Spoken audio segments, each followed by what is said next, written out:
అయోధ్యలోని మహాసభలో రాజా దశరథుడు తన సింహాసనంపై కూర్చున్నాడు. అతని గొప్ప లక్షణాలను ఆందోళన కలిగించే ఒక ప్రకాశవంతమైన కాంతి చుట్టుముట్టింది. సింహాసనం చుట్టూ తెలివైన మరియు రాజస్వ, రక్షక, పవిత్ర కుమారులు కామేష్టి యజ్ఞం చేస్తూ నిలబడి ఉన్నారు. యజ్ఞం యొక్క జ్వాలలు వేగంగా ఉంటాయి.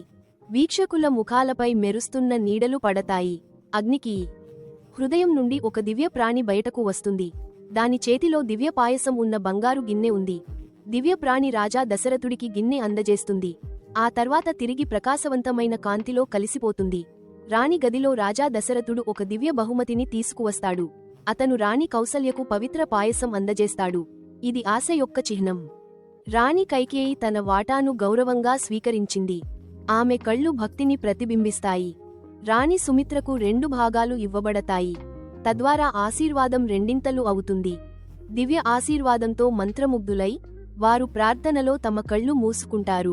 ప్రతి రాణి నిశ్శబ్ద ప్రార్థనలో పవిత్ర బహుమతిలో ఉన్న వాగ్దానాన్ని ఆలింగనం చేస్తుంది.